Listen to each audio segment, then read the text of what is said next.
Ẹ káàárọ̀, ẹ káàsán, ẹ káalẹ́ o, according to the time tí mo bá dé bá yín. Èmi ọmọ yín olólùfẹ́ yín Lady K, ìfẹ́ olúwa ṣòdì baby of Yorùbá nation. Ohun mo mi táyé o, ẹ wá bá mi ra, ẹ wá bá mi ra jà, ẹ wá bá mi ra aṣọ. Mo tuntun ti lọ gbé wá Ọlágbólé Fèyí Kọ́gbọ́n. Fèyí Kọ́gbọ́n lè tẹ̀ wò 3/4 gown ni o, mo ní mo lóríṣiríṣi design. Lóríṣiríṣi color 3/4 gown ni. Mo tuntun ti lọ gbé wá o Fèyí Kọ́gbọ́n wa tún ti gbé dé o. Kí la ti pè MHM. Ohun mà ló tún gbé wa débẹ̀ o. Ló bá tún sojú abẹ́ ǹkó o. Eléyìí tún lágbára yéye. Eléyìí kọjá bẹ́ẹ̀ o. Ẹyẹ èèyàn. Mo bẹ̀ yín mo rọ̀ yín ẹ máa kẹ́kọ̀ọ́. Ohun mo ṣe pé ní Fèyí Kọ́gbọ́n. Fèyí Kọ́gbọ́n ni mo pè é. Mo tún ti gbé dé Fèyí Kọ́gbọ́n lágbólé Fèyí Kọ́gbọ́n. Fèyí Kọ́gbọ́n. MHM bá tún tẹnu bọ̀rọ̀ o. Ṣé ká sọ wípé gbogbo nǹkan tẹ́MHM ń sọ nípa ọ̀gá ẹ̀ ọ̀rọ̀ ti dọ̀gá àná báyìí. Nípa ọ̀gá ẹ̀ ṣé ká lóòótọ́ ni àbí irọ́? Èmi ò dá sí o. Tẹ́ bá lọ dá sí kò káyé o. Ẹ wo prógrámù kẹ́kẹ́kọ̀ọ́ kẹ́lẹ́n. Tẹ́ bá gbọ́ má ṣe gbára lẹ́nìyàn ènìyàn wọ́n burú. Má ṣe gbára ẹ má wò pàkọ́run mi o. Má ṣe gbára lẹ́nìyàn ènìyàn wọ́n burú. Ẹ wá bá mi raṣọ. Mo láṣọ tó fàyìn tó rẹwà tó mú yes ẹ wá bá mi raṣọ. Aṣọ rèé lóríṣiríṣi aṣọ ẹ wá bá mi raṣọ. Ẹ̀yin ìyá mi ẹ̀yin bàbá mi ẹ jẹ́ sáré débẹ̀ nù ká lọ wo ohun tó ń ṣẹlẹ̀. A wá padà wá. A wá sọ̀rọ̀ ẹ má gbàgbé gbogbo ẹ̀yin tẹ́ fẹ́ rà gbòjẹ̀dí kó tó dípa máa lọ ságbólé Fèyí Kọ́gbọ́n. Gbogbo ẹ̀yin tẹ́ fẹ́ rà gbòjẹ̀dí ẹ fẹ́ rà gbómo manpower. Ẹ̀yin tẹ́ fẹ́ dóbò dáadáa tẹ́ fẹ́ dóko dáadáa ẹ wá rà gbómo manpower tó gbá sí.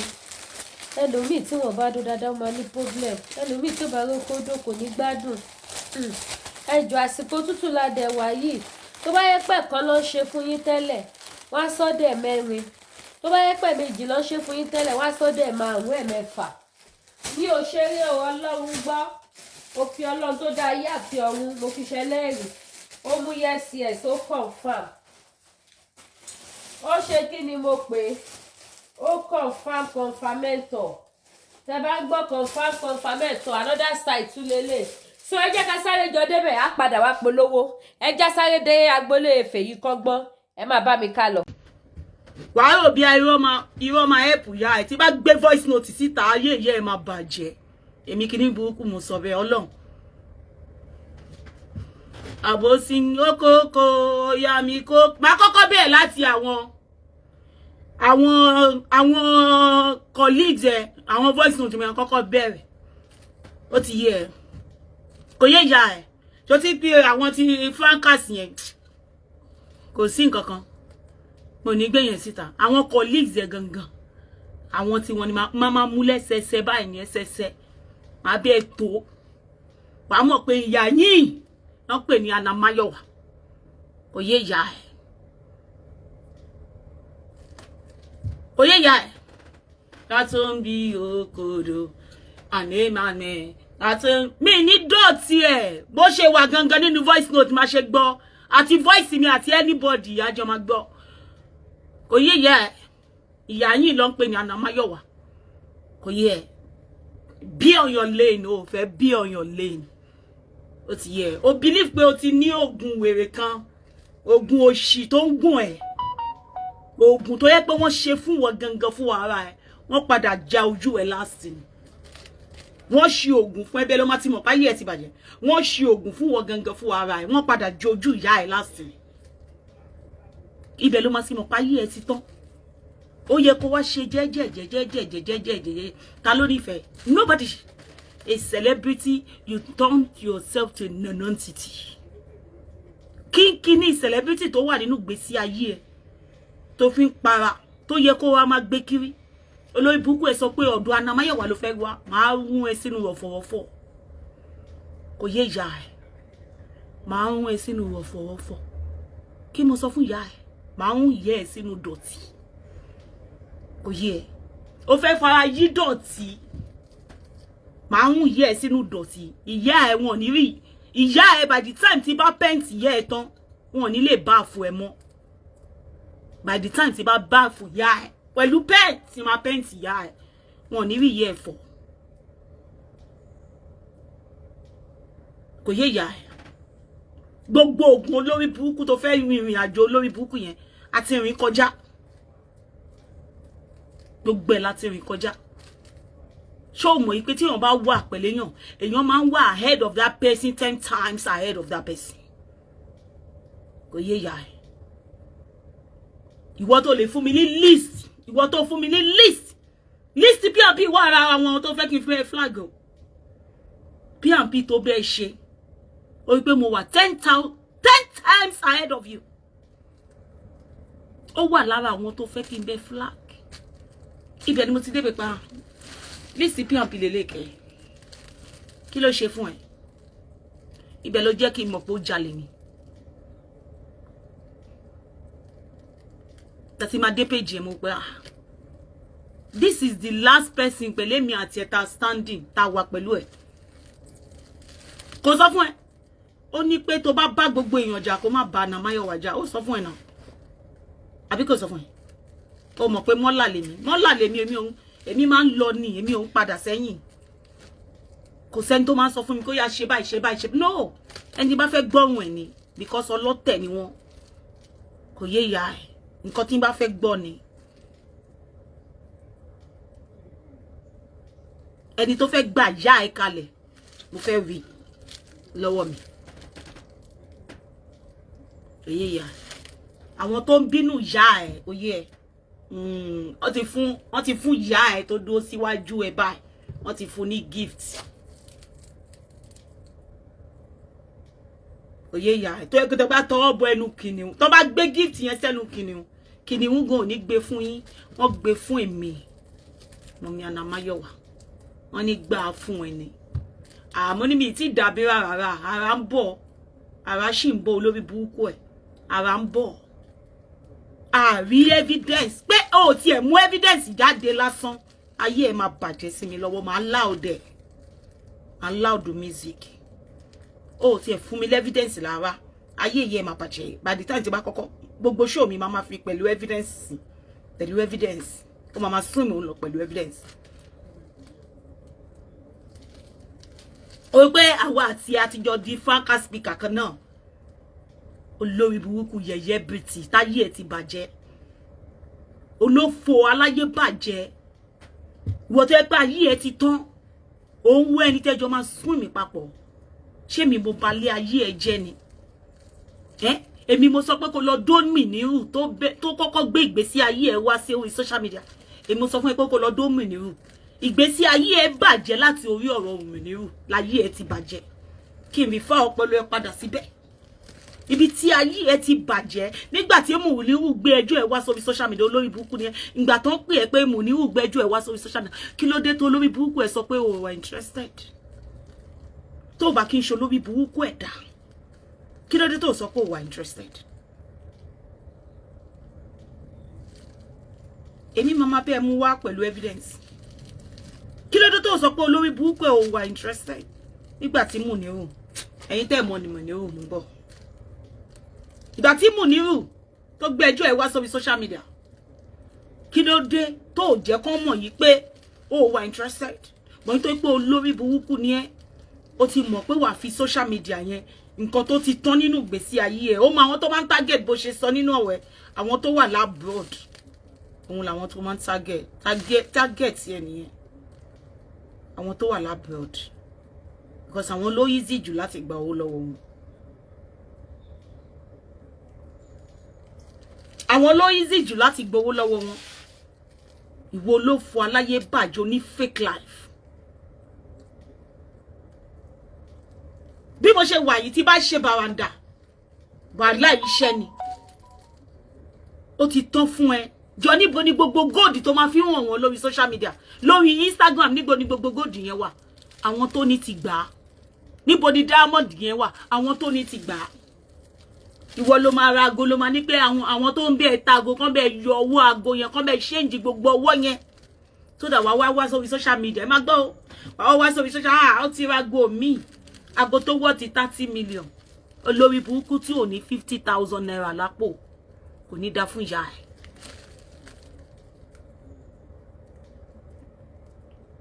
Kò ní yẹ ìyá ẹ̀. Ìyá ò ní kú re. Tí ẹnìkan bá sọ fún mi pé èmi kọ́ ni mo bí ọmọ tí mo bí, kí ló kàn mí? Èmi kọ́ ni mo bí náà nìyẹn. Kí ni máa fún wọn lésì fún? Mi ní fún wọn lésì, mi ní máa jà, mi ní máa ṣẹgbá. Mi ní máa bá gbogbo ayé jà. Olórí burúkú ẹ, gbogbo ayé ló fi ìgbésí ayé ẹ jà láti 2019.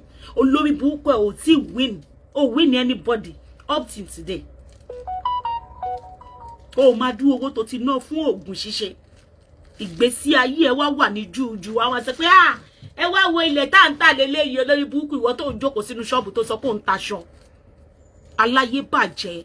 Tá lè rí anybody wọ́n pé a fẹ́ ra aṣọ o, a fẹ́ ra igbá o, a fẹ́ ra wo. Àrí. Ìwọ alábọ̀dó. Ìyàwó mélòó ni Mùnírù ní tó lórí burúkú ẹ pàpà sọ yí pé Mùnírù yẹn gan ló fẹ́ kó fi ẹ ṣàyà? Ìyàwó mélòó ló ní? Tí ẹ pé ilé onílé lórí burúkú ẹ máa ń tú láti ilẹ̀. Ilé onílé. Tàbá dìgì gbogbo àwọn tó ti dó ẹ láyé yìí. Gbogbo pátápátá ló níyàwó ní bẹ̀rẹ̀ pẹ̀pẹ̀ ilé ayé ẹ. Nígbà tá máa find out Rótìmí ẹ, tá máa find out ẹ. Kí ló jagun mẹ́? Iṣẹ́ apànìyàn ni bàbá ẹ̀ ṣe. Girlfriend ẹ ló jẹ́. Ìwọ kọ́ ló bí. Girlfriend ẹ ló jẹ́. Kò ń ṣe ọmọ ẹ̀. Ṣó lè bá mi mú picture ǹgbà tó gbóyún ẹ̀ jáde? Ṣèbó ní gbogbo picture. Yeah, this is the way I am before. This is the way I am now. Ṣó lè bá gbé picture oyún ẹ̀ síta?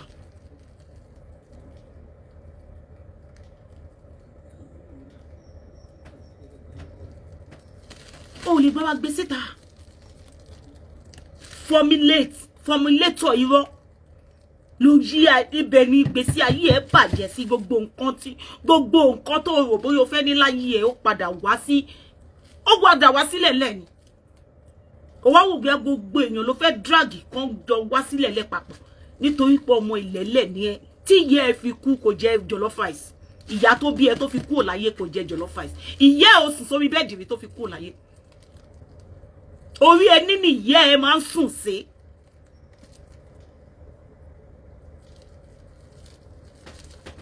Ìwọ aláyé bàjẹ́.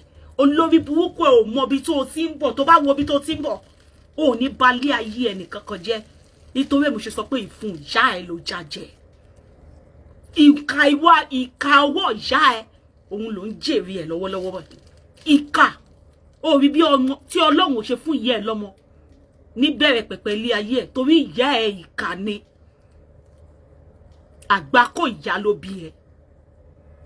Lizard àgbákò ìyá ló bí ẹ.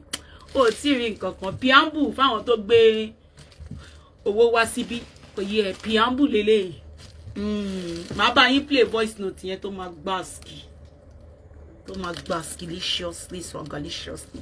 Ẹ ní láti sanwó Netflix yín mọ́. Ìyá yín ló ń pè ní Mayowa International tó gbà táyé Lizard máa fi bàjẹ́. Kò yé ìyá ẹ̀. Ìwọ ló fún aláyé bàjẹ́ aláyé run. Who give you the orphanry? Ta ló fún ẹ ní orphanry yẹn? Láti bọ́ta láti sọ yí pé èmi mọ́mí Mayowa ló máa ṣe show fún láàrin 20. Wàá ṣe show mẹ́wàá fún èmi láàrin 24 hours. Ó dé tí kò máa better fún ìyá ẹ̀ kémi àti ẹ ṣe pọ̀. Kò ní better fún ìyá ẹ̀. Kò ní bá mi benṣọ́ fún ìyá alájà tó bí ẹ. Olórí burúkú ìyá tó bí ẹ tó yẹ kó fi ẹ ṣe nǹkan oṣù dànù kò ní bá mi benṣọ́ fún ẹ. Èmi ló fẹ́ ṣe show mẹ́wàá fún kí n dẹ̀ bẹ́ẹ̀ ṣe odòdì. Kò ní dá fún ẹ. is uncalled for. Mo sọ fún ẹ nínú WhatsApp nílé ayé ẹ. Àbí kẹ́ ló bọ́ta ṣe show fún ni. Àbí dọ̀dọ̀ yọ tó pè lọ́kọ ló ṣe show fún. Àbí kẹ́ ló bọ́ta ṣe show fún ni. Kò ní bá mi bencho fún yàlá yá. And I'm still coming. But yeah, more is still coming. I told you. Má ṣe wẹ́. Tani ó jẹ́ kí rọra kí relax. Bóyá mi bá gbàgbé àbí kí n dáríjì ẹ́. Abo ti gbàgbé pé forgiveness is a sin. Kò ní dá fún ìyá ẹ. So, ó fẹ́ bẹ̀ mí after tó ti lọ ṣe show mẹ́wàá fún mi. Why can't you come outside as well? Láti bẹ̀ mí. Why are you begging inside the house? You should have come on social media that you humiliate yourself, not me. You should have come on social media where you humiliate yourself, not me. Yálà ya ẹ kò ní dá fún. Tani òkè ẹ níwájú ṣèwé bá bẹ́ẹ̀lì tètè ni. Màá wú ẹ tìpìlẹ̀. Kò ní dá fún ìyá ẹ. Òfò ni ìyá ẹ máa ṣe. Wà láyé bàjẹ́ ọmọ wọn kíran. Ọmọ wọn òfò. Ọmọ tó yẹ pé gbogbo family Anjorin they are talakas. Gbogbo family Anjorin they are born talakas. Ibo ló ti wọ́wúkọ yẹ. Wo ló ṣí olórí ibú. Ìwọ tí Ọlọ́run ò gbà fún. Ìwọ tó yẹ pé nǹkan ní nǹkan. Torí ẹ ló ṣe nísinmi láyé ẹ. Ó nísinmi. Kò sí ọjọ́ kan tó fi nísinmi. Ó fi single day báyìí láti nísinmi. Torí nǹkan ní nǹkan. Mo ti talk too much. Mo ti talk too much. Nǹkan ní nǹkan.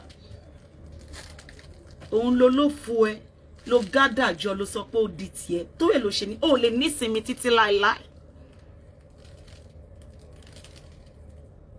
Ó ní nísinmi títí láíláí. The battle line have just started. Oye ya. By the time tèmi bá gbé evidence jáde, ó máa jù kó pa. Yes, mi ò fẹ́ mọ̀ yálà ya speaker. My face ya squarely by myself. My face ya squarely. Ma no ya pa lo bèrè tèmi máa ń ṣe show lórí ìkànnì yìí. Mi ò need the speaker. Kò yé ya. Wọ́n máa wá wò mí yẹn di dandan. Kò yé ya. Mo sọ fún ẹ, mo ní tó bá dárin sílẹ̀ ta ló fẹ́ bẹ́ẹ̀ jó. Ìwọ lórí burúkú. After making you who you are. Kò ní dá fún ìyá ẹ. Do you know how many people on this social media? Do you know how many people on this social media tó ti jẹ́ kí n gbà? Àwọn tí ò tiẹ̀ yẹ kó dá lóhùn gan. Màá wò pé irú iṣẹ́ wo lè ṣe gan tí ò ní fún ẹ ní peace. Tá bá dórí page ọ̀hún, máa wò pé èèyàn mélòó ló wo ọmọdé. Do you know how many people? 2 pages of comfort. Kí ló wúkọ comfort yẹn náà? Hello? 2 pages of comfort. Comfy àbí comfort. Page ọmọ yẹn lọ. Alẹ́ ọmọ yẹn wọ TikTok lọ. 2 pages. Kò ní yẹ ya. So many people that cannot even uncountable. Gbogbo àwọn ọmọ tó máa ń jáde fún Dorcas. So many of them tí mi ti àwọn tí orúkọ máa dé page wọn bá ní kí làwọn lè sọ. Máa wò pé ṣáwọn lè náà tún lè fún ẹ ní sadness. Irú àwọn yẹn ò lè ṣe show fún mi kí n dá wọn lò. Because mi gbọ́ nǹkan tó ń sọ. Irú àwọn yẹn máa ṣe show wa máa dá wọn lò. Oh, ní happiness no. With everything. Oh, ní happiness. You got no happiness. Wọ́n ní lady kan náà tó wà ní America. Ó ní lady kan náà. Mi ti gbàgbé orúkọ gbogbo wọn. They will be looking now. Inú wọn máa dùn. ìwọ lórí burúkú olóṣì ẹ̀dá. Ó mọ̀ yìí pé tó bá ó mọ̀ nǹkan tó ṣẹlẹ̀ sí ẹ yẹn, àdàbí yẹn padà já ẹni. Too much ṣògùn ṣíṣe. Ó tún lọ ṣògùn lẹ́jọ́ mẹ́ta yìí náà. Too much ṣògùn ṣíṣe. Ó padà dàlí ẹ lórí. Ìgbésí ayé ẹ padà bàjẹ́. Kò lè dùn fún ẹ. Ó ti tó fún èmi mọ̀ ní tó ṣọ́ báńkà fún èmi. Ó tán fún ìyá ẹ pátápátá. Ó tán fún ìyá ẹ pátápátá. Èmi mọ̀ ni. Kálẹ̀ ni tó pè mí lẹ́ẹ̀kan yẹn náà. Àmọ́ yìí ló ń pè mí. Kí ló ń pè mí? Ṣẹ́rẹ́ ti gbájà yín, kí ni stress? What are you waiting for? Ṣé ògúnfẹ́ ti dé ni?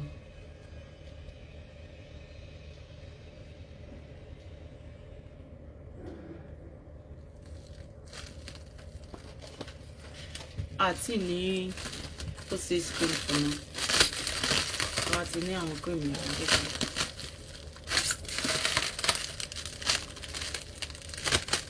Do you understand? You have no happiness. Olórí burúkú dọ̀dọ̀ yọ ẹ́ kò fún ẹ ní happiness. Orí ẹja tó gbé sílé kò fún ẹ ní happiness. Toy tó gbé sílé kò fún ẹ ní happiness.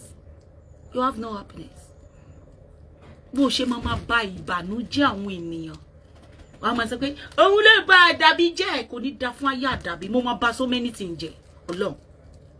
So many àdàbí máa bàjẹ́ lọ́wọ́ yìí.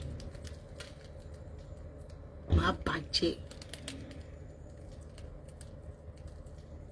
Oye. So many àdàbí. Àwọn tí mo mọ̀ pé yes, wọ́n lè repent. Máa bá àdàbí yẹn jẹ́. Kọ́kàn lọ mọ Ọlọ́run ni. Wọ́n ní láti máa ṣe ìkà. Má ṣe ìkà síyàn. Don't wicked anybody. Let your hand be clean. Be clean. Have a clean heart to everybody. It's nobody that does not hate you. Má bá àdàbí yẹn jẹ́. Ọ̀nà máa clear lẹ́sẹ̀kẹsẹ̀ ni. Kò ní dá fún ìyá rẹ̀. Ayé yẹ máa bàjẹ́. Inú kíní lọ bí àwa sí ọmọ ni. Inú ògùn lọ bí àwa sí. Àwa nínú ilé wa ní àlẹ́yìn láti lọ waste owó. Ìyá ẹ̀. Ògùn nìyẹn ṣe títí tó fi ṣánkú tí ò jẹun ọmọ. Bàbá tó bí ẹ náà jálajàla ló fi kúrò láyé. Jálajàla ló fi kúrò láyé. Wọ́n jẹun ọmọ náà. Ẹbí ẹ mélòó ló ti fi owó olórí burúkú ẹ ràn lọ́wọ́? Ẹbí ẹ mélòó olórí burúkú? Olórí burúkú tó yẹ pé reverse psychology. Olórí burúkú tó fi ọ̀lẹ́nu ẹ̀ ilé ọmọ ẹ̀ ló ti fi ṣògùn owó. Tó wá sọ pé Ana Mayowa, yes, torí pé mo lo ọ̀lẹ́nu ẹ̀ láti fi ṣògùn owó ni. Reverse psychologist. A family ẹ mélòó ló ti fi owó ẹ̀ gbéga? Olórí burúkú oní talkative on social media. Kò ní bá mi dá fún ìyá ẹ̀.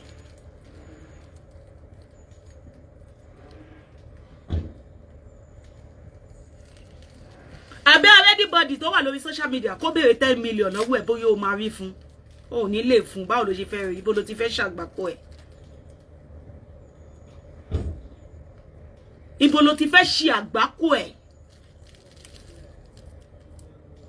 Mo béèrè lọ́wọ́ ẹ̀ níbo ló ti fẹ́ ṣe àgbákò ẹ̀? O lè mú rìsíìtì yẹn síta. O lè mú rìsíìtì yẹn síta.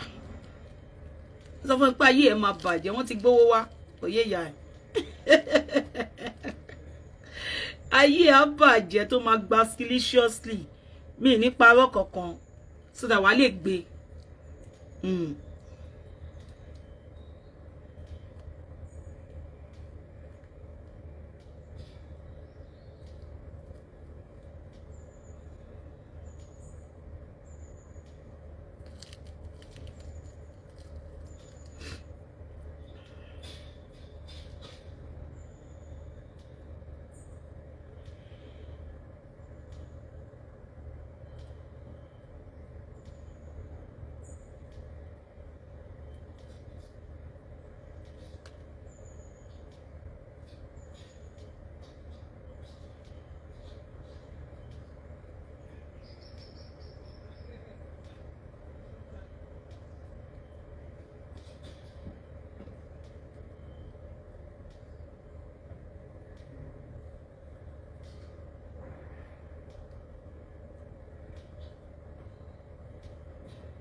Kí lẹ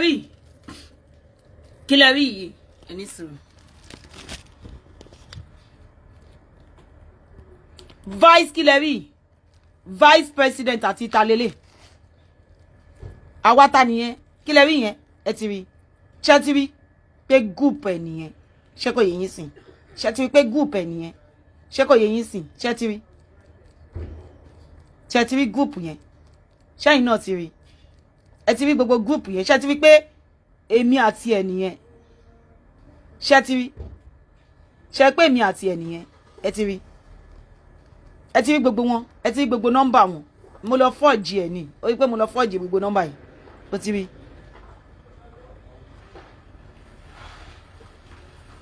jẹ́ ti gbọ́ ẹ ti ẹ lè gbọ́ ná unless bá yọ. How are you?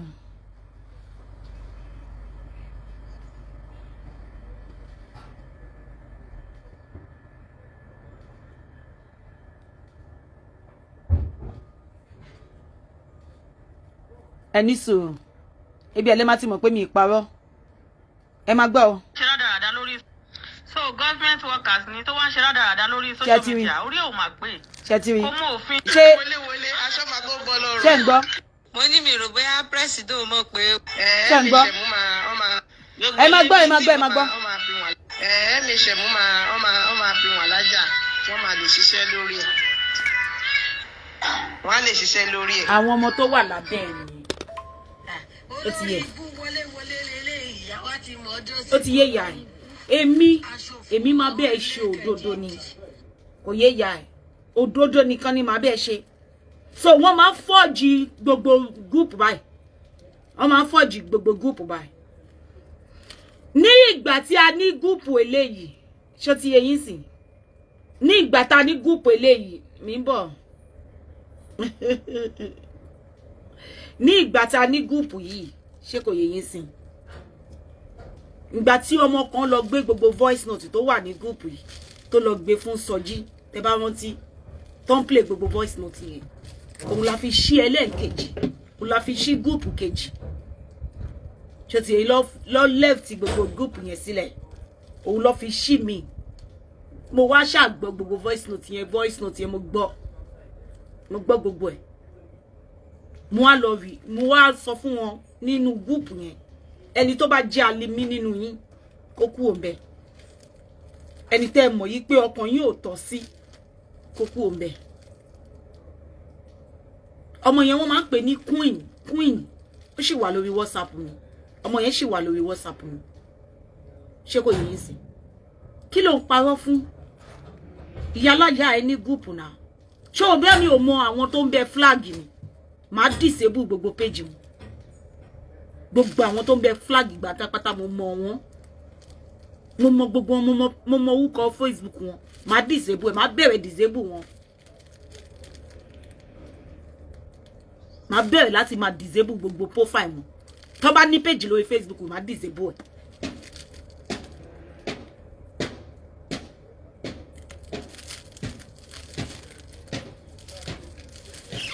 torí olórí burúkú ni ẹ nígbà tó bú mi ní ojú social media tó ṣe show fún èmi lórí social media tó wá ń wá sínú WhatsApp wá bẹ̀ mí kò ní dá fún ìyá ẹ nígbà tó sọ fún àwọn ìyá ẹ tó wà lórí social media pé ìyá ẹ máa lọ ń ṣògùn ìyá ẹ ò dẹ̀ sọ fún wọn yìí pé ìwọ ló ń ṣe ògùn yẹn fún kò ní bá mi dá fún ìyá ẹ ó fẹ́ kí n bẹ́ẹ̀ play voice note bàbá lábúlé ẹ ni ó fẹ́ kí n bẹ́ẹ̀ play ẹ kò dẹ̀ sígbà tá à ní play ẹ kò yé ìyá ẹ ó mọ̀ pé gbogbo àwọn ìlú yẹn àwọn ló wà níbí wọ́n máa bá wọn máa tún wọn ẹ̀ bó ṣe máa ń ṣe ògùn ẹ̀ ayé yẹ ẹ máa bàjẹ́ mo sọ fún ẹ ṣé owó olórí burúkú 150 £100 £100 kò ní dá fún ìyá ẹ ṣé o fẹ́ gba owó ẹ padà ṣèbí nítorí o bú mi lórí social media ló ṣe sọ wípé kí n mú àkáǹtì Anna wá mi Anna ò ní àkáǹtì ó ní pé kí n mú àkáǹtì Anna wá kò ní dá fún ìyá ẹ ìwọ ṣe show mẹ́wàá ó ń gbé Mayowa ṣépè ó ń gbé àwọn ọmọ mi ṣépè òfò ló máa ṣe ó dé wá sọ yí pé wá bẹ̀ mí nínú WhatsApp ó máa ṣòfò wàá lọ sórí Facebook padà wàá lọ bẹ̀ mí ni ta ni yálà yá ẹ wàá padà sórí Facebook wàá lọ bẹ̀ mí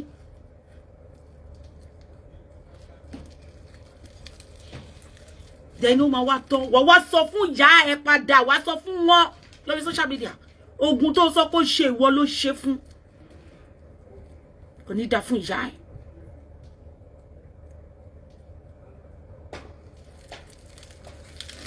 ó fẹ́ mọ àwọn sẹ́ẹ̀tì ẹ ìwọ lórí ibú tó jẹ́ pé àwọn sẹ́ẹ̀tì ẹ wọ́n wà nínú mọ́ṣúárì ó rí bí ìyá ẹ ṣe rí ni ó wo bí ayé ìyá ẹ ṣe bàjẹ́ ó mọ̀ pé kúkúrú tó kúrú yẹn bìlísì ló jẹ́ fún ìyá ẹ kúkú ṣákú máa gba tó rí yẹn bìlísì ló jẹ́ fún ìyá ẹ ìyá ò yọ ńlẹ̀ ìyá ẹ kò yọ ńlẹ̀ so di dandan kó máa fi oppressor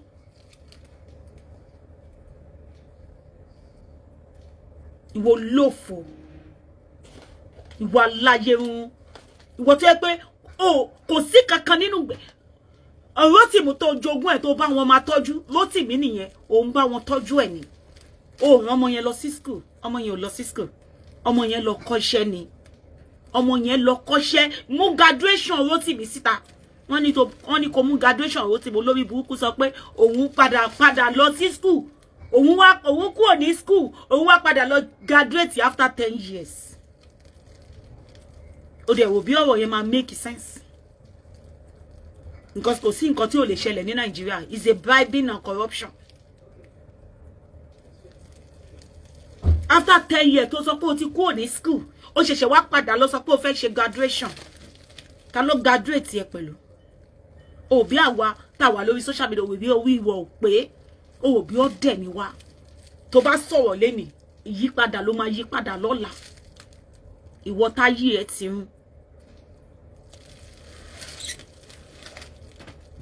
ayé ẹ ti rún ó àtàkì ọjà mi ò sọ̀rọ̀ ó bẹ̀rẹ̀ sí wá àtàkì gbogbo àwọn customer mi ó fẹ́ máa àtàkì àwọn customer tó bá tún ṣerú ẹ̀ ó ní wá sórí social media fún 6 months tó bá tún try bullshit nǹkan tí máa ṣe fún ẹ lọ́tẹ̀ yìí 6 months orúkọ ẹ wọn ò ní lè gbé ọmọ pa ti ṣe fún yàn orúkọ ẹ wọn ò ní lè gbé wá sórí Facebook yìí mọ́ for good 6 months nǹkan tí máa ṣe fún ẹ nìyẹn nǹkan tí ń dẹ̀ máa ṣe nìyẹn orúkọ ẹ tó ò ní lè fi orúkọ ẹ sí Facebook mọ́ kò yé ya gbogbo orúkọ tó wà nínú ilé yín pátápátá ṣé o mọ̀ pé mo ní screenshot gbogbo orúkọ tó wà nínú ilé yín gbogbo ẹ̀ pátápátá ò ní lè fi sí Facebook fún odidi 6 months má ṣe bẹ́ẹ̀ fún mi kò ní yẹ ya ẹ òbí àwa débi ọ̀dọ̀ àwọn tó dé yẹn ayé yẹ ẹ má bàjẹ́ ni òye ẹ I will choose them over you because àwọn yẹn máa ń fún mi lóúnjẹ jẹ ni ìwọ máa ń sọ́ọ̀kì blood jáde lára mi ni ìwọ lórí burúkú aláyé bàjẹ́ èmi náwó tẹ owó táwọn yẹn bá fún mi lèmi ná fún wọn kò ní dá fún ìyá ẹ táwọn yẹn ò bá fún mi lówó mi lè kó wọ aṣọ sílẹ̀ bó ṣe promise àwọn ọmọ yẹn jọ láǹkárá nìyẹn kò sáǹkárá kankan tó rà fún wọn èmi ni mo gbé owó sílẹ̀ mo dẹ̀ gbé receipt ẹ̀ síta voice note wà ó wà dáadáa èèyàn mélòó ló wá síbẹ̀ kò séèyàn bá àréyàn olóríire kankan ní pátì yẹn yàtọ̀ sí àwọn ọmọ tó ń tọrọ jẹ táwọn wá èèyàn mélòó ló jẹ́ olóríire èèyàn tó wà ńbẹ̀ ní pátì ẹ̀ kò sí.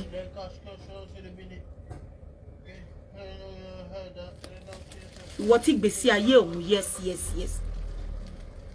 èèyàn wo ló wà ńbẹ̀ aṣọ táwọn tẹ máa lọ ń rẹ́ǹtì pé ẹ wá kọrin fún wa o ẹ wá kọrin fún o ìwọ lófo ìjọ tó sọ pé ó ṣe bẹ́ẹ̀ di etí wà tọ́pọ̀ ẹ wọ white yàtọ̀ sáwọn tí mo kó wá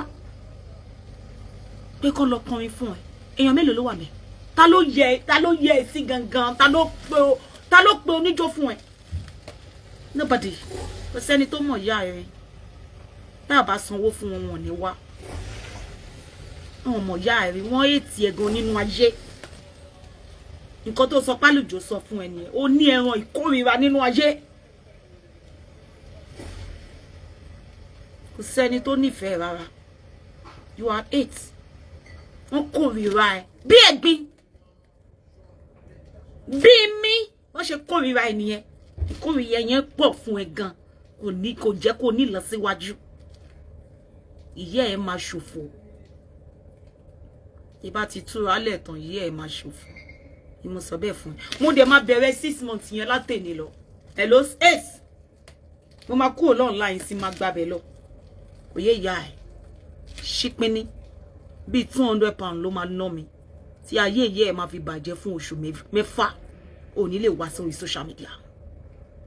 Èmi àti òní pariwo. Máa zip ẹ up ni. Máa jẹ́ kó learn in a very hard way. Mo sọ fún ẹ kó máa sọ òtótó ọ̀rọ̀. Kó máa sọ òtítọ́. Ó sọ yí pé irọ́ òun ló fẹ́ fi lólé ayé. Wàá mọ̀ pé irọ́ ò lè lólé ayé. Òtítọ́ nìkan ló lè lékè. Irọ́ yìí náà ni. Ìwọ ló ṣe aláyé bàjẹ́ tó bá lọ dó Mùnírù tó lọ dó ọkọ lọ́kàn. Ṣé máa gbé ẹjọ́ ẹ̀ wá sórí social media? Wọ́n ní gbé ẹjọ́ ẹ̀ wá sórí social media. Wàdúrú ìyàwó tí Mùnírù fẹ́. Wàdúrú ìyàwó tó fẹ́. Ìwà ni ó dó gbogbo àwọn ọmọọṣẹ́ òun ni. Ó dó gbogbo àwọn ọmọ pé voice note wà tó send sí mi. Kí lọ play nípa Mùnírù. Wàá rí bí máa ṣe wá play ẹ̀. Ṣé mo bó ṣe record Mùnírù tí gbogbo ẹ̀ tó send sí mi. Wàá máa ṣe play ẹ̀. Wàá máa ṣe bẹ́ẹ̀ play ẹ̀. Tí ayé ìyá ẹ̀ bàjẹ́. Ìwọ olófò aláyé bàjẹ́. Mùnírù ló wá.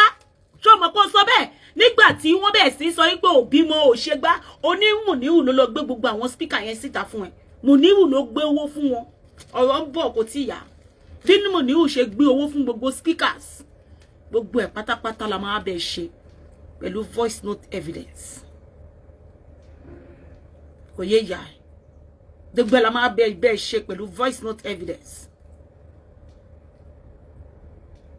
Ìwọ ló fọ aláyé bàjẹ́ aláya rúnrún. Elégbò àdá jiná. Kò ní pass glory. Once upon a time, mo máa ń jẹ jollof rice. Mo ti jẹ jollof rice rí. Present yẹn la fẹ́ rí. Olórí burúkú ẹni tí ò ní nǹkan kan sọ pé wọ́n ń jealous. Kí ló ní nínú ayé? Kí ló ní nínú ayé tó ń jealous? Olówó tó Ṣadé Ọkọya ni. Olówó tó ni. Olówó tó Ṣadé Ọkọya, no, she never make noise. Kò make noise. Ṣé olówó tó ni?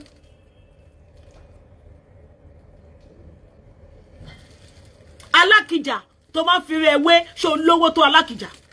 Ṣé orí Alákìjà lórí social media kó máa ṣorí burúkú? Alákìjà tó máa sọ pé ìwọ àti Alákìjà lẹ máa jọ ń wọṣọ kan náà lórí burúkú. China made. Gbogbo aṣọ yẹn ló kún lórí social media tí mo kó gbogbo ẹ̀ sórí page mi. Gbogbo aṣọ lórí burúkú tó máa ń wọ̀. China made. Òun ló wà lórí page mi. Àwọn China. Ìdọ́ ẹ̀ ló ṣe fẹ́ kú. Èyí wọ́n ti mọ gbogbo ọ̀nà tó fi mú wọn o. Tó fi mú wọn o. Torí ẹ̀ ló ṣe máa ń mú wọn. Àwọn tó wà nílùú òyìnbó ṣàlò máa mú. Nàìjíríà wo ló bẹ́ẹ̀ rajà? Nobody in Nigeria tó bẹ́ẹ̀ ṣe. Kò sẹ́ni kankan tó bẹ́ẹ̀ ṣe ní Nàìjíríà. Olórí burúkú wá sórí social media. A máa kígbe, a máa gbá àwọn ọmọ Yíbò mọ́ra. Àwọn ọmọ Yíbò mọ ibi tán ti ń ra nǹkan wọn. Orí ọmọ Yíbò kankan, orí celebrity Yíbò kankan tó ń ṣe bí olórí burúkú tí wọ́n ń ṣe láti 2019 up till now. Olórí burúkú ò ní sinmi. Legal wife. Olórí burúkú ẹ kò legal kankan. Òṣì arata má yàyà. I am senseless. Ẹni tí ò lè pronounce happy birthday, long life and prosperity in good health and in wealth. Ẹni tí ò lè pronounce ẹ̀. Òun lolórí burúkú ẹ gbé sílé. Very classless bí ẹgbẹ́ títí ẹ. Ẹni ẹ̀hún ló ń ráhùn rẹ̀. Ẹni bí àhún ló ń ráhùn rẹ̀. Ó ti gbà tó sọ fún mi pé kí ló marry mi ní mi marry. Oníṣe máa bẹ́ẹ̀ fẹ́ ọkọ ẹ mo lọ́lọ́run ò ní jẹ́ tó máa ta ọkọ ẹ ní 1p bí lele o. Oni kí ló dé mo ní pé because I'm a jealous type. Ọlọ́run má jẹ́. Tó máa ta ní 1p mi ní do. Ní lọ́lọ́run ò ní jẹ́. Oníṣe ò ti ṣe tán láti fẹ́ kú láyé ni. Because I'm a jealous type. Oh yeah. When it comes to my own, it's mine is mine for life. Nobody share with me. I don't share. Mi pín okodo. Kò yé ya mi ò kí ń pín kọ́rọ̀ bó ṣe wà mi ò pín. Bọ́rọ̀ tèmi ni. Èmi nìkan ló máa fi gún. Kò yé ya. Ìwọ ló fọ aláyé bàjẹ́. Ẹni tí o lè sọ ọ̀rọ̀ yẹn fún. Kò yé ya. Ó tó wí pé o trust ye débẹ̀ ni. Tó lè sọ ọ̀rọ̀ yẹn fún. Wá wá bọ́ síta wá ṣe show fún láàrin 24 hours. Ayé yẹ máa bàjẹ́. Hello? Hello? Ṣé wà? Hello ma, mo ń gbọ́ yín ma. Ṣé ẹ gbọ́ mi ni mọ́mì? Hello ma.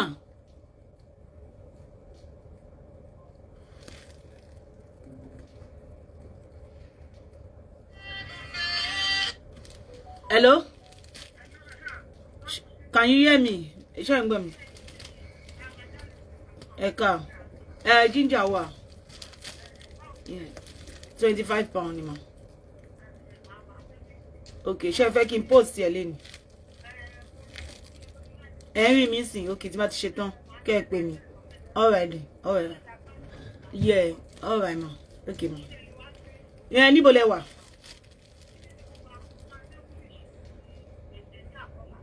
Okay, bí a kẹ́ wá lọ́la. Okay, ẹ sanwó. All right then, máa yọ méjì yẹn sílẹ̀. Yeah, all right ma. Bye ma.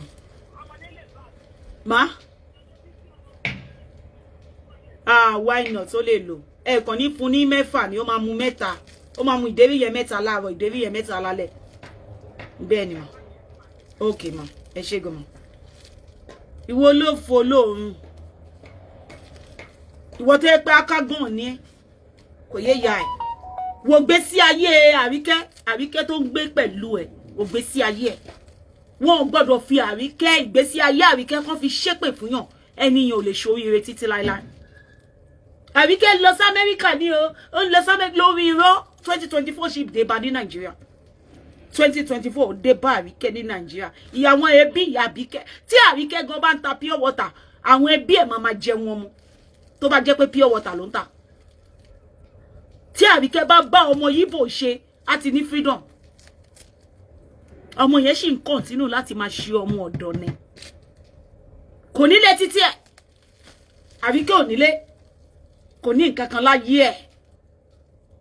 Nollywood Àríkẹ́ rò bí òun máa ṣe láyé òun. Bó òun máa jẹ́ star. Àríkẹ́ ò jẹ́ star kankan. Ó padà gbé ìgbésí ayé ẹ̀ ṣọmọ ọ̀dọ̀ ni. Ọmọ ọ̀dọ̀ Àríkẹ́ padà fi ìgbésí ayé ẹ̀ dà. Olórí burúkú ẹ̀ ṣòwò bí a mo wà nínú set ẹ̀ òní dá fún ìyá ẹ̀. Ó bí a mo wà nínú àwọn tí ọkùnrin made. Ìwọ olófò, ìwọ olówó àná. Past glory.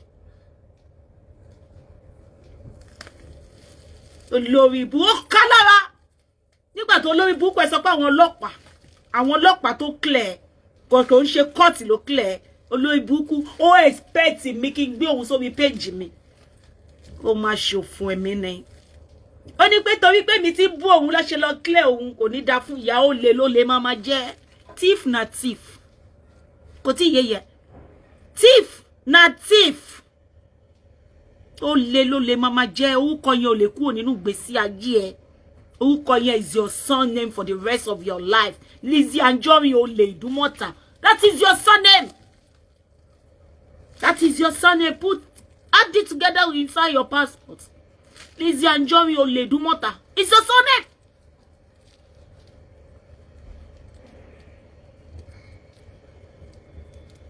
Ìwọ tó ti jẹ́wọ́. Ó ti jẹ́wọ́ náà. Olórí burúkú tó wà lọ́dún ẹ̀ tó pè ní alábòsí ni mi olórí burúkú ọmọ òfò ọmọ òṣì. Tó wà lọ́dún ẹ̀. Ṣó wọ́n yá ẹ lọ́wọ́ nsìn. Kò lè wọ́n yá ẹ lọ́wọ́. Mayowa ló ń para. Yes. Tí Mayowa bá para. Wà kó sínú ilẹ̀ wà sọ pé kílẹ̀ kó lanu ó gbé ẹ̀mí. Kò ní dá fún ẹ Lizard. Ayé yẹ ẹ máa bàjẹ́. But as pateni Mayowa ló wá di gist lover. Mayowa gist lover ló ń bá ṣiṣẹ́. olórí burúkú gbogbo ìgbà tó máa ń gbé mi síta tó máa sọ pé kí n lọ bẹ́ẹ̀ bú Muniru olórí burúkú tó máa fún mi ní gbogbo details Muniru ṣé mi àti Muniru ń gbé ni báwo mo ṣe mọ gbogbo orúkọ ọmọ ẹ̀ báwo mo ṣe mọ gbogbo orúkọ ìyàwó ẹ̀ tó ti dó tó ti fẹ́ báwo mo ṣe mọ ilé tí Muniru ń gbé báwo mo ṣe ní píṣọ Muniru ẹ bá wa bèèrè lọ́wọ́ olórí burúkú ẹ̀ olórí burúkú Lizzy olè ẹ bá wa bèèrè lọ́wọ́ ẹ̀ tí mo mọ bí tó ń gbé ni mo mọ bí tí Muniru ń gbé mo mọ iṣẹ́ tó ń ṣe mo mọ àdírẹ́sì ẹ̀ báwo mo ṣe mọ gbogbo ẹ̀ tí mo ṣe mọ gbogbo story ẹ̀ àti voice note evidence tó máa fi back ẹ̀ up.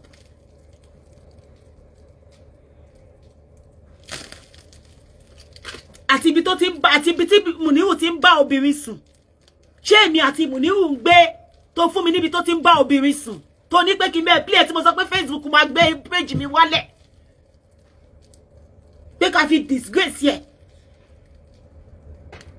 máa bẹ́ẹ̀ gbé síta ayé ẹ̀ máa bàjẹ́ mo sọ fún ẹ pé ó máa lọ ẹ̀wọ̀n ó bẹ́ẹ̀ mo ṣe mi wàá lọ èmi ni last person tó yẹ kó wá fún tí bá ń bínú wàá bọ́ sórí social media wàá máa ké wọ́n á ní kí ló ṣe wàá sọ pé ọ̀fọ̀ ti dé ọ̀fọ̀ dé ọ̀fọ̀ rẹ̀ nǹkan tó yẹ kó máa polówó nìyẹn wàá lọ́fọ̀ ti dé báyìí.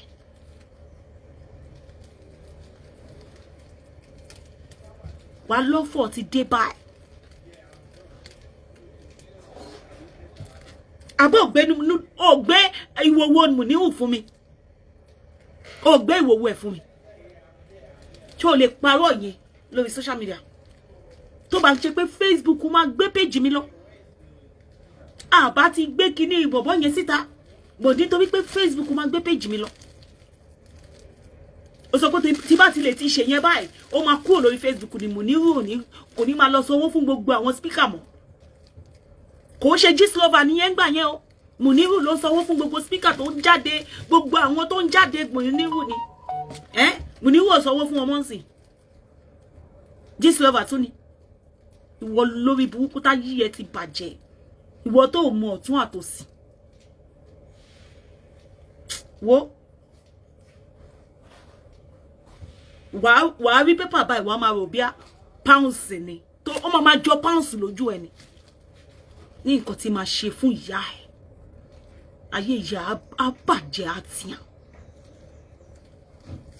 ìwọ lórí burúkú aláyé bàjẹ́ ìwọ ni kó wá sínú United Kingdom kó wá kí mi come and say hello to me kó wá sí wedding mi màá send ẹ ní invitation letter kó wá sínú UK màá fún ẹ ní invitation wedding mi ó sì yẹ màá personally sọ pé kán wá deliver fún ẹ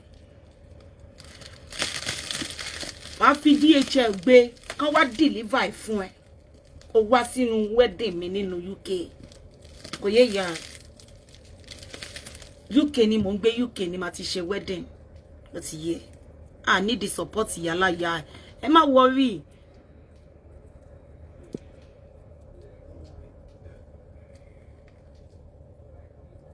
mo ti fún ní blocking má worry ara yín mo ti just gbèrè sí blocking ṣé kò yé yín ẹni tó bá jẹ́ complete ẹni tó bá sọ tó bá jẹ́ pé tòótọ́ nígbésí ayé ẹ̀ wà successful a nídìí láti máa mọ̀ àwa la máa rí dáadáa a máa rí a máa rí pé eléyìí o ó ní nǹkan tó ń ṣe o eléyìí o kò ní máa wá láàárọ̀ kùtùkùtù wọ́n ti dé o pásítọ̀ sí ti dé a nídìí láti lẹ́kọ̀ọ́ ọ̀rọ̀ tó wà nílẹ̀ kọ́kọ́ lé ní pé ìlú aṣọ ọjà lè mi ta àwọn aṣọ mo ta o mo lè ta wọ́n àgbọ̀n mọ́ta wà bí abẹ́rẹ́ lórí fínísì ẹ wá láti ti rí gbogbo yín tẹ́ lè ṣe dáadáa gbogbo yín tí wọ́n lè jí dáadáa ẹ wá ra oògùn tó máa fi jí adẹ láwọn spiritual items mo ń separate ọjà àwọn èèyàn ní ẹ má bínú owó ló jẹ́ máa wò fò ìfò mo fi ń lọ àwọn ọjà tí mo fẹ́ lọ post òun mò ń pààkì yẹn so èyí tá a máa ń jí sí ara wa lọ́lọ́lọ́pọ̀ òjọ̀ kan èyí tá a ń jí sí lọ so ẹ wá láṣọ àwọn aṣọ tó gbẹ́sì tó mú yes tó láwọn colours tó cool tó calm ẹ wo owó ilé báyìí cool colour ó calm bàjẹ́ aṣọ òkè lọ́ fi design ẹ̀ àǹkárá lẹ̀ wò eléyìí ò ń ṣe kàmpálà àǹkárá lélẹ̀ mo láwọn Kampala náà àwọn àkàrà ńláńlá tí ṣàǹkàrà gbẹ́gbẹ́ ńlá wílé ready to wear ni. tó gba ẹ̀yin tẹ́ bá fẹ́ bá wa ra ìjà ẹjọ́ ẹ pè mí o. ẹ̀yin tẹ́ bá fẹ́ ra anything spiritual items ẹ̀yin náà pele díkẹ́ ìfẹ́ olúwa ṣò ẹ má wojú wú ṣe o ẹ má gbọ́ra yín. àwọn product wa ṣe kí ni ó gbà sí ó mú yes ó wà pa gan gidi ni. tó ẹ pè mí sórí aago phone number mi lẹ́wọ̀ lójú screen yẹn èyíkéyìí tẹ́ bá ti fẹ́ ẹ gbá mi láago. ojú òní tí yẹn ní wákìsà kẹ́yìn aṣọ o ẹ ní forí gbógun ológun ẹ ní fẹ́ rí rẹ̀gùn ẹlẹ́rù ẹ ní rògùn àkóbá àdábá ogun social media ò ní jáì ẹ ní kí wàhálà social media láṣẹ Èdùmàrè. ẹ ṣé gan ni mo dúpẹ́ o a tún máa fi ayọ̀ àti àlàáfíà a tún máa fi pàdé ní agbára Ọlọ́run ire o.